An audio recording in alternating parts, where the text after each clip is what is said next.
Fala, meu povo, tudo bem? Eu sou o professor Renato Amigo, seu professor de Química. É com muito prazer que eu te convido hoje para assistir a quarta aula do primeiro bloco de aulas, o bloco das aulas de Química Geral e Inorgânica. Se você quiser conhecer mais sobre todo o nosso projeto, acesse o nosso site, o www.quimicadoamigo.com.br, e lá você obtém maiores informações sobre os 3 blocos de aula: Química Geral e Inorgânica, Físico-Química e Química Orgânica. Além disso, no nosso site você ainda encontra o bloco 4, que são as dicas do amigo, orientações de estudos, links interessantes e uma série de listas de exercícios que você faz o download gratuitamente, resolve no conforto do celular, e na sequência a gente posta aí videoaulas com as resoluções comentadas. No nosso site também tem os gabaritos das listas. Essa é mais uma aula que nós estamos regravando para poder melhorar a qualidade de áudio e imagem, para que você tenha aí um curso completo e com qualidade, para que você possa terminar os seus estudos da Química, tudo bem? Portanto, seja muito bem-vindo, muito bem-vinda para a aula onde a gente vai falar um pouquinho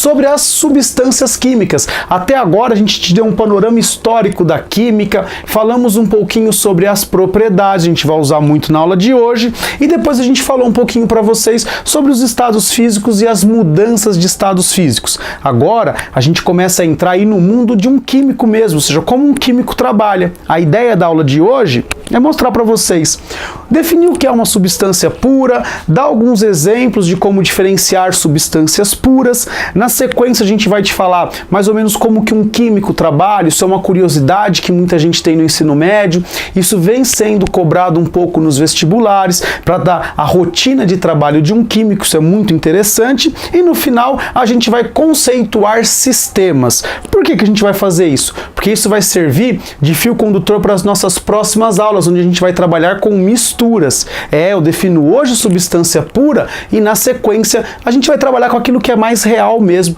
que são as misturas, porque a gente sabe que na natureza 99,99% das substâncias que nós encontramos são substâncias que estão misturadas com outra. Tudo bem? E um dos objetivos do químico é pegar essas misturas e obter o quê? Substâncias puras. Por isso que a gente vai dar esse gancho na aula de hoje e vamos dar continuidade aí nas próximas aulas. Tranquilo? Substância pura. Galera, o que é uma substância pura?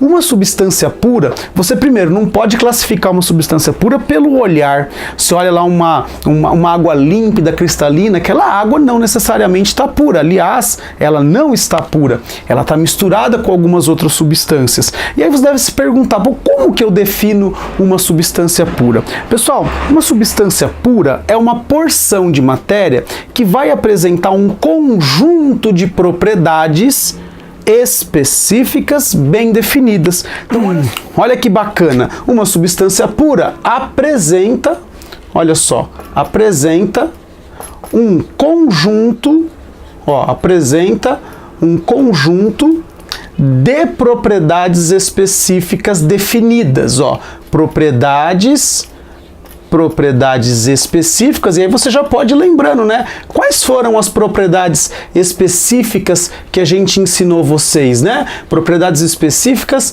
bem definidas. Lembra quais foram? Ponto de fusão, ponto de ebulição, densidade, solubilidade. Você ainda tem dureza, maleabilidade, ductibilidade, condutividade térmica, tem as propriedades organolépticas. Então, quando eu vou determinar lá se uma substância é pura ou não, eu tenho que pegar um conjunto dessas propriedades, fazer uma análise, e aí eu posso dizer, aquela lá é uma substância pura. E ainda é muito bacana, porque uma substância pura, ela vai se diferenciar de outra substância pura por pelo menos uma propriedade. Então, eu posso dizer que as substâncias puras, elas diferenciam-se por pelo menos uma propriedade específica. Por pelo menos uma propriedade específica. O que eu quero dizer com isso? Propriedade específica, tá? Aqui, propriedade específica. O que eu estou querendo dizer com isso? Estou querendo dizer que não existem duas substâncias com as mesmas propriedades específicas. Não existe. Por mais que você ache que existe, não tem condição. Você pode olhar uma substância, de repente ela é incolor, líquida, inodora, mas alguma propriedade vai mudar. Pelo menos uma. Coloco aqui alguns exemplos. Você está trabalhando aqui com o NaCl, que é o nosso cloreto de sódio, o seu sal de cozinha, com a sacarose, que é o nosso açúcar, e com o aspartame, que é um adoçante. E o que eu peguei aqui? Eu vou mostrar para vocês, basicamente, duas daquelas 4 propriedades específicas, que caiu até numa prova aí acho que foi da Unesp, que ela tratou essas propriedades como o quarteto fantástico. Um químico, quando vai receber uma amostra no seu laboratório, o cara vai fazer pelo menos essas propriedades que a gente vai mostrar para vocês na próxima lousa. Então vamos lá. NaCl, densidade a 20 graus Celsius, solubilidade a 20 graus Celsius. Sacarose, mesma coisa. Aspartame, mesma coisa. Tudo isso aqui, sólido branco. Olha que bacana, tudo aquele pozinho branco. Você olha para isso, você não vê diferença nenhuma. Mas se você fizer a densidade disso aqui, galera, você pegar a densidade do NaCl, a densidade do NaCl é 2,17 gramas por centímetro cúbico. Você tem esse valor. O que é densidade mesmo? É a relação entre massa e volume. Se você pegar a sacarose, olha só que interessante. Apesar de elas terem a mesma cor, pô, tudo é igual, não é? Ó a densidade. 1,57. Então, olha só, é só eu medir a densidade, eu já percebo que há uma diferença nessas substâncias. E por fim, o aspartame, que tem uma densidade de 1,35 gramas por centímetro cúbico. Olha só que legal. Então, pô, vi a densidade, já sei que elas são diferentes. Posso ainda ampliar, posso fazer mais uma propriedade, a solubilidade. Galera, aqui essa solubilidade é o quanto que essa substância vai se dissolver em um determinado solvente. O solvente que a gente usa é a água, e eu vou usar como padrão 1 litro de água. Então você pensa no seguinte, peguei um baldão lá de 1 litro de água, um baldinho de 1 litro de água, copinho com 1 litro de água dentro de um laboratório e fui adicionando essa substância e vi até o momento em que ela não conseguia mais se dissolver.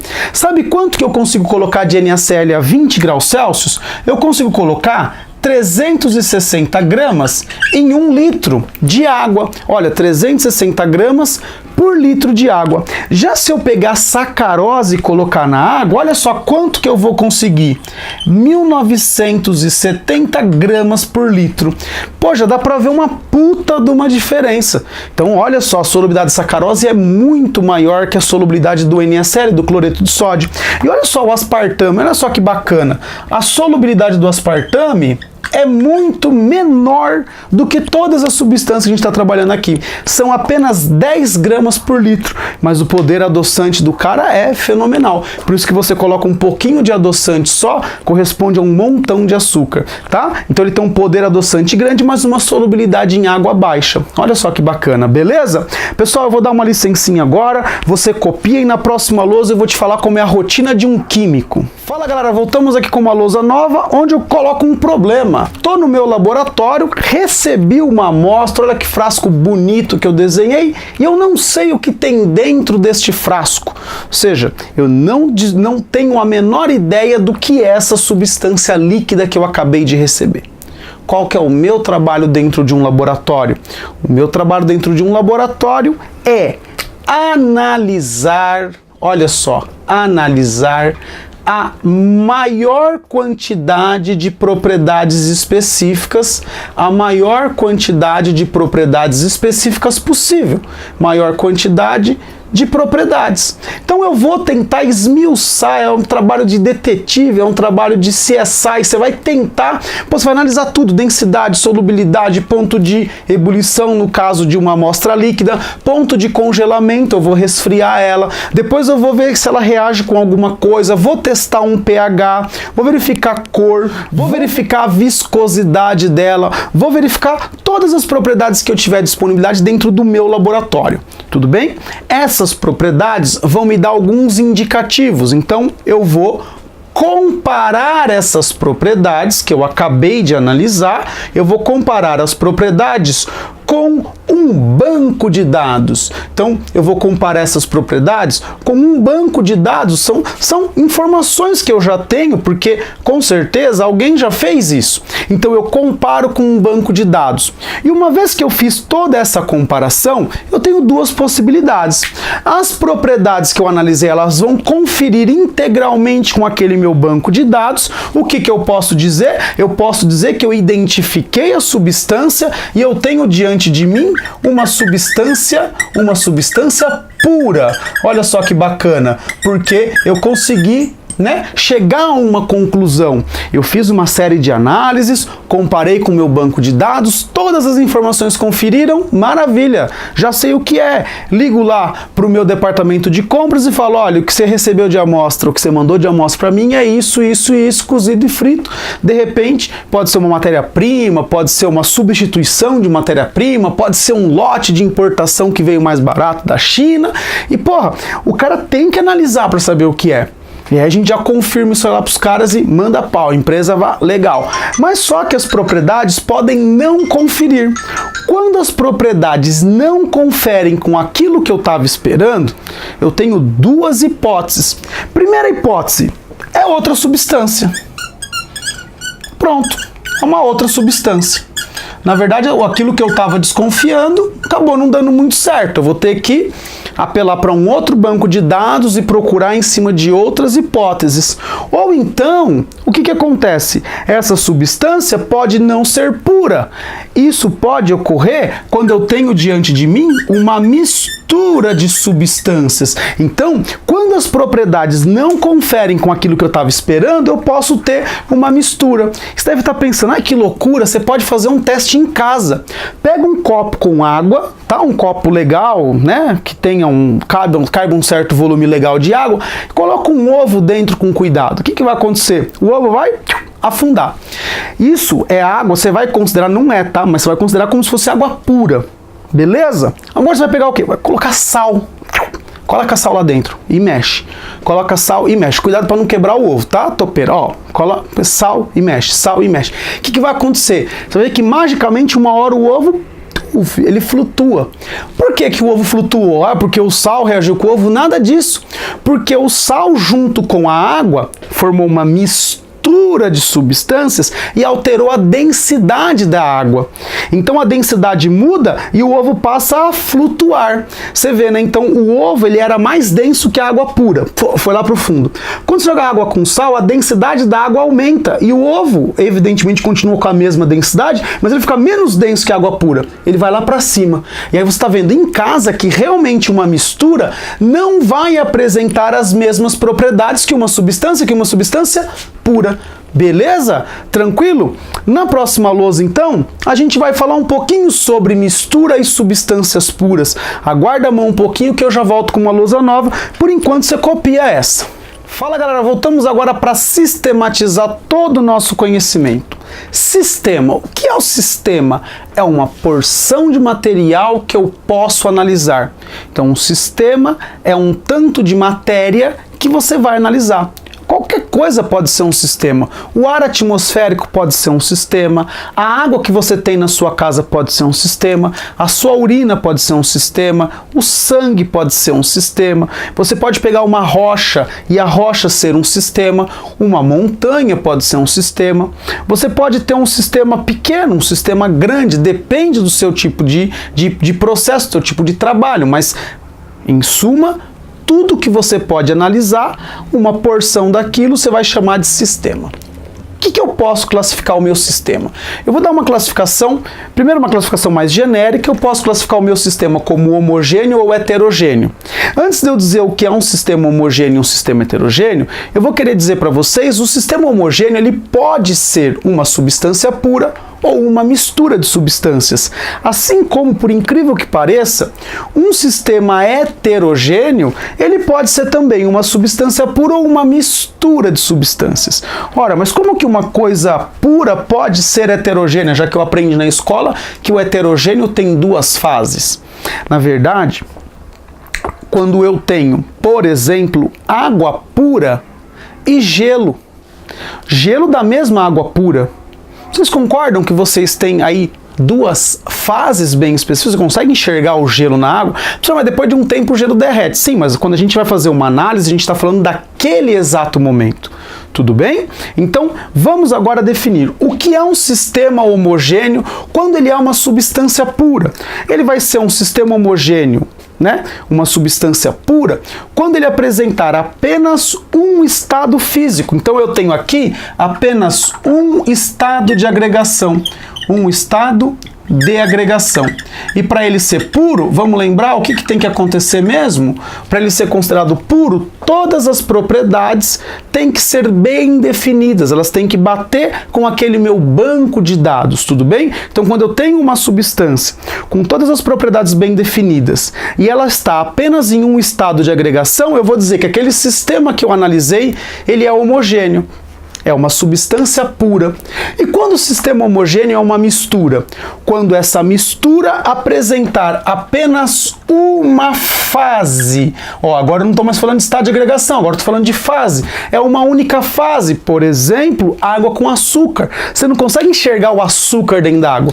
Se eu coloco um frasco com água com açúcar, um com água pura e um com água com sal, você olhando para eles, você não consegue enxergar, você não consegue diferenciar qual é o frasco que tem água com açúcar, qual é o frasco que tem água com sal e qual é o frasco que tem água pura.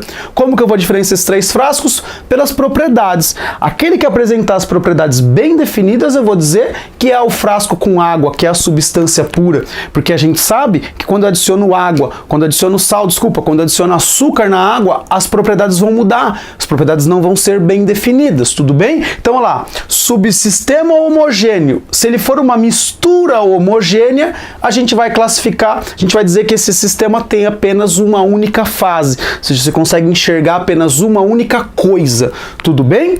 Beleza? E agora, se for um sistema heterogêneo, um sistema heterogêneo pode sim ser uma substância pura, basta que eu tenha dois ou mais estados de agregação, né? Dois ou mais estados de agregação, ou seja, eu posso dizer dois ou mais estados de agregação. Eu posso pegar água com gelo, eu posso pegar água com gelo e vapor d'água, aí eu tenho uma mistura trifásica, olha só que legal. Quando a gente fala uma fase, a gente pode também falar monofásica. Quando a gente fala duas fases, a gente fala bifásica, três fases, trifásica, quatro fases, tetrafásica. Então, o número de fases podem variar, mas para ser heterogêneo tem que ter duas ou mais fases. Como que uma substância pura vai apresentar duas ou mais fases? Tendo dois ou mais estados de agregação, dois ou mais estados físicos. E se for uma mistura, aí sim a gente vai colocar aqui, duas ou mais fases. Exemplo clássico que você tem: água e óleo, água e gasolina, água com areia. Todas essas misturas, elas apresentam duas ou mais fases. Você imagina agora que você misturou água, areia e gasolina. Pô, a areia ficou lá embaixo, a água aqui no meio, a gasolina aqui em cima, porque a gasolina é menos densa que a água. Característica de um sistema heterogêneo: não vão apresentar as mesmas propriedades em toda a extensão. Olha só, um sistema homogêneo apresenta todas as propriedades, não são iguais ao sistema, à substância pura, mas ele vai apresentar as mesmas propriedades em qualquer lugar. Um sistema heterogêneo vão apresentar propriedades diferentes. Pensa um pouquinho água e óleo. Se eu pego lá um pouquinho, uma gotinha de óleo lá em cima, e eu pego uma gotinha de água aqui embaixo, as propriedades são diferentes. Agora pensa água com sal, que é uma mistura homogênea. Você pega um pouco de cima, um pouco de baixo, um pouco do lado, você vai ter o mesmo gosto de sal. Então as propriedades são iguais em toda a extensão da minha amostra, toda a extensão do meu sistema. Então, sistematizando: sistemas homogêneos, substância pura, propriedades bem definidas, batem com um padrão. Sistema homogêneo, se for uma mistura, tem apenas uma fase. Em todo lugar que eu pegar uma amostra, eu vou ter as mesmas propriedades, que vão diferir de um sistema puro, beleza? Sistema heterogêneo, se for uma substância pura, dois ou mais estados de agregação, dois ou mais estados físicos. Se for uma mistura, duas ou mais fases, e cada fase tem propriedades diferentes, distintas entre si.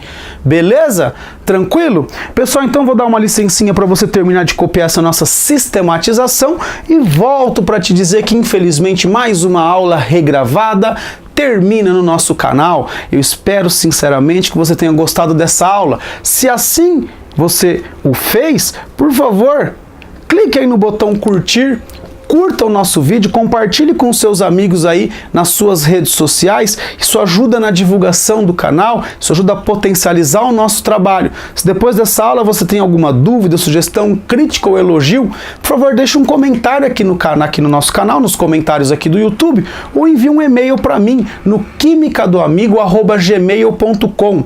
quimicadoamigo@gmail.com. Será um prazer receber sua dúvida, o seu comentário e responderei aí o mais breve possível, tudo bem? Então agora, além de agradecer a você, o que eu tenho a dizer é beijo, tchau!